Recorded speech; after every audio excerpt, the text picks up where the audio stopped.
Did your parents have any leadership roles in the church?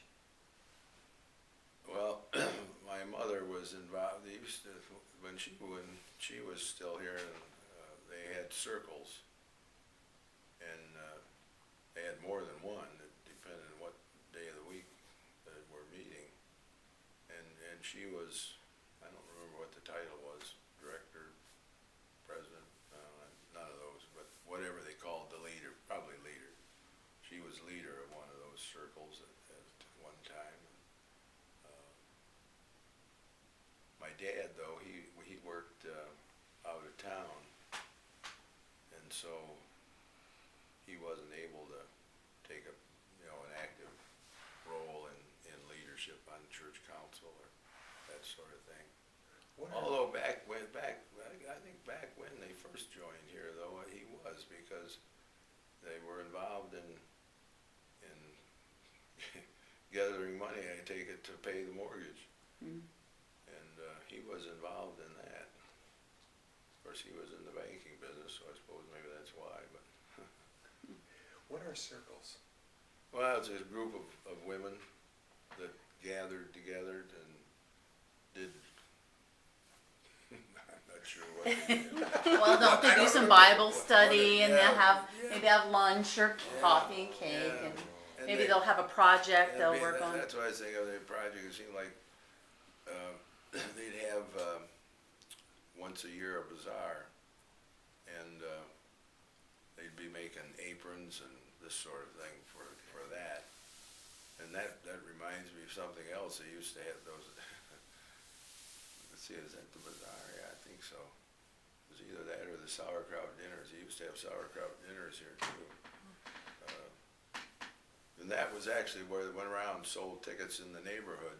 I think that's when it was. I'm thinking I'm getting things jumbled up here, but there was a fish pond, quote unquote, which was nothing more than one of these folding dividers that they use in Sunday school, and some adult would be behind there, and the child on the outside. We'd put our pole up overhand, and they'd hook a package on it and reel it back in, and that was something else.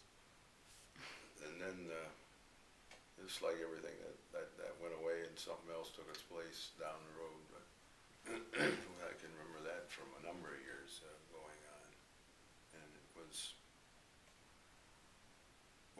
and that's what the women not only made aprons, but the sort of thing that, and they'd be for sale.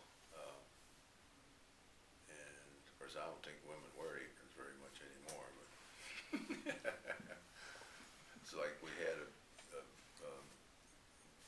breakfast yesterday, and my wife and I worked on serving. She brought an apron and then forgot it and left it in the car. And on the way home, I said, "Wait a minute, your apron is still here."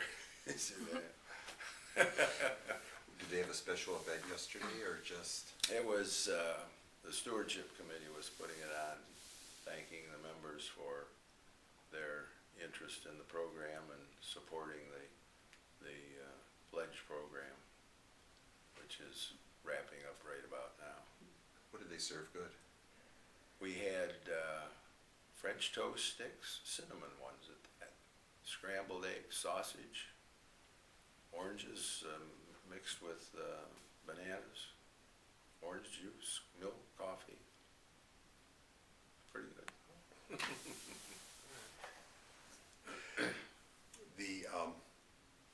Now, back probably years ago, everybody went to church most Sundays, I think so, yeah.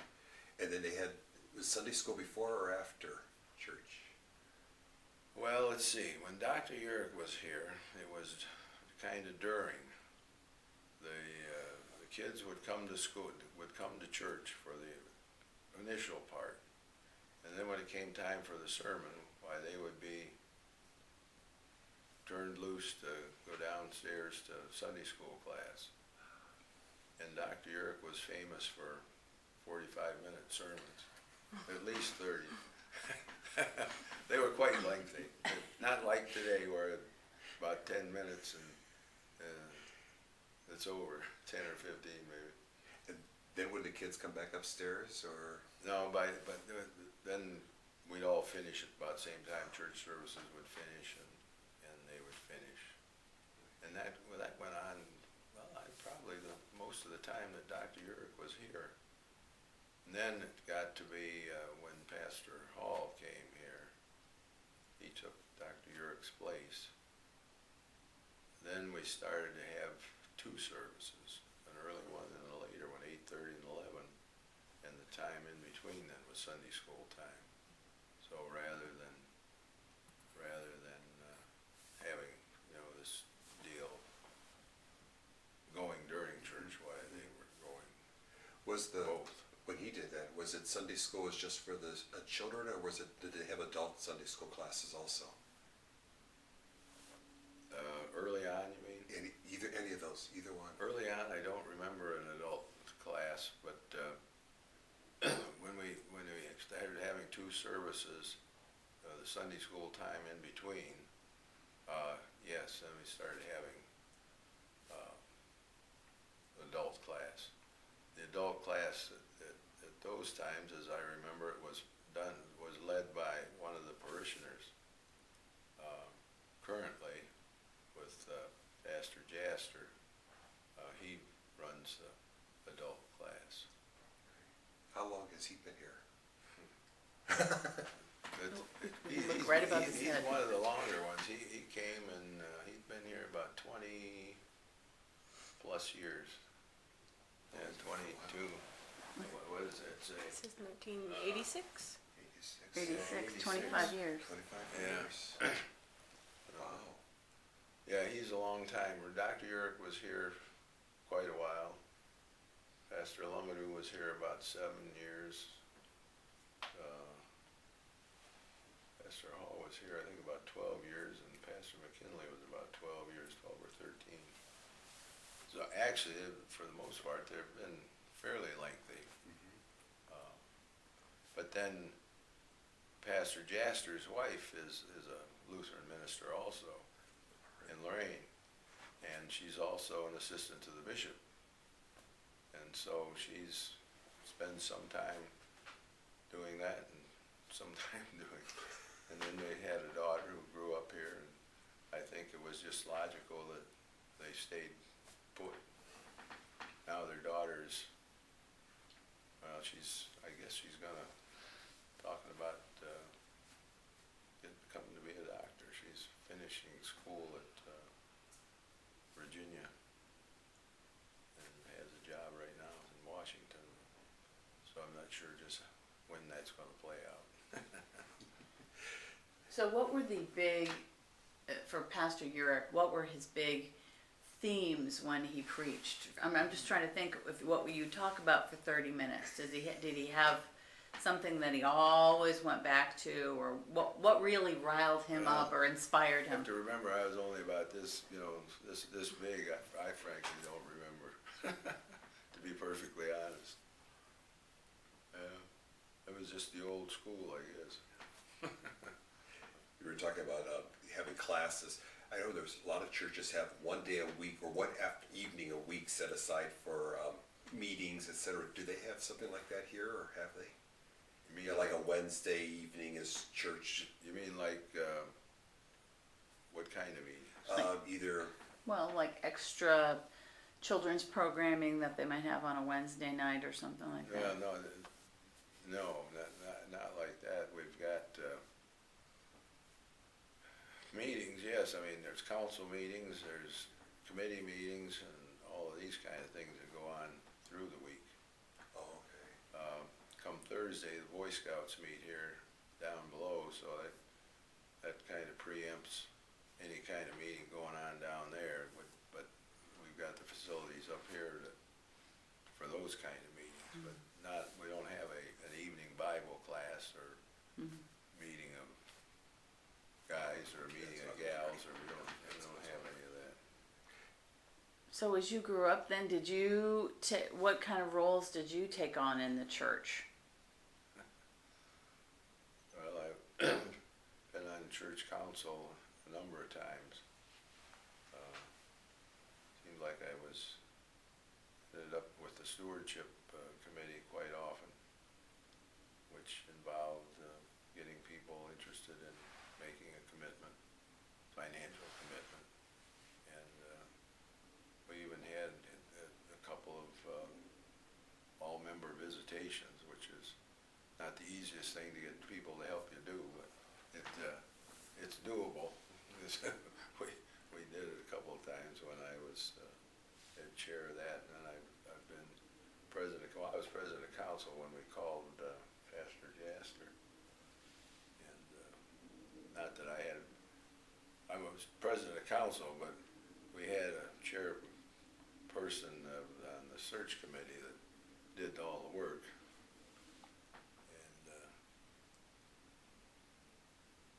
I tried to teach Sunday school one time, but I decided teaching was not my calling. It was a group of middle school boys, and oh my, couldn't handle it.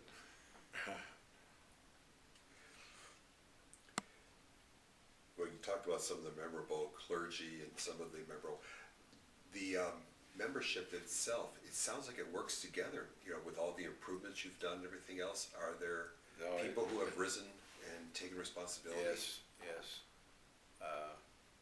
And now I see more younger people getting involved. You know, it's kind of funny. These things all seem to go in cycles.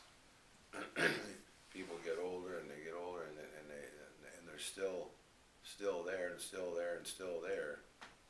And then all of a sudden, there's one here and one there, and now we've got, I think, a good mix of age and men and women both, where it always used to be just men.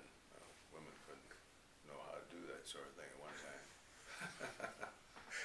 But, yeah, with the way it is now, I think we've got a good mix of people on council. We have a new one that's been on a short time, wants to know where's our Facebook page. Well, we haven't gotten to that. So he volunteered to be the webmaster, which pastor had been pretty much doing, so he's taking on that responsibility and gonna see what's what with Facebook and all these other things that I don't understand.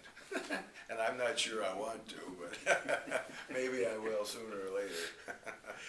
You probably know all about Facebook and all that, yeah. Do they have an active outreach for missions or other projects in the community from this church? Oh, yeah. Well, one of the big things that we're involved in is at St. Andrews, twice a month.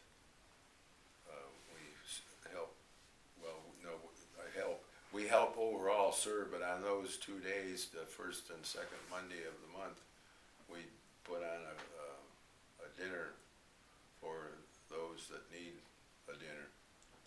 And if it's not at St. Andrews, it's at the Salvation Army another night, and it's different places in the city throughout the week. But our church has taken on those 2 days, those 2 Mondays, first and second Monday of the month, and do that. Do they feed people every day of the week? Yeah, there's some place that if you're looking for a meal, that it's available. And those two, well, I think there's some other days at St. Andrews. St. Andrews has a good location, and plus they've got the facility. They've got the dishwasher and all, you know, got ovens that are big as, you know, and but that's not the only location. I mentioned Salvation Army because I'm pretty sure that's one of the locations that one night during the week. But in St. Andrews, they will be doing a night during the month as well. And well, excuse me, as well other churches. That's one big thing. And the other thing, in the summer, we put on a fun day, usually in August. It's free to, we try and encourage the neighborhood to come, adults and kids and everybody. And well, last year we had these people pieces, you know. And that was one of them. Had the fire department brought a fire truck in, the kids could take a look at it and get in and pretend they're driving it. Well, they had a number of games. The cornhole game. There's another game with things. I've got a cold, so that's what I probably sound like I'm talking in a barrel. But then there's a number of games. Can't think of what the one was, but kids would put some lines on paper, and this woman would then take and come up with a picture. It'd be a bouquet of flowers or a truck or a car. Or I don't know how she would do that. And then we've had people from Metro Parks, Carlisle, the Raptor Center, bring out an animal or a bird or two. But anyway, the parking lot out here is a sea of activity for about 3 hours. And got hot dogs and ice cream and I don't know if there's any pop or not. I know there's bottled water. I don't remember any pop. But, and we encouraged the neighborhood to come, and we've drawn in some members in that way. Just being here and then getting people to come and see what's going on here. Let's see what else. But those are, of course, we have Vacation Bible School every year, which is a big undertaking, and usually have 80 or 90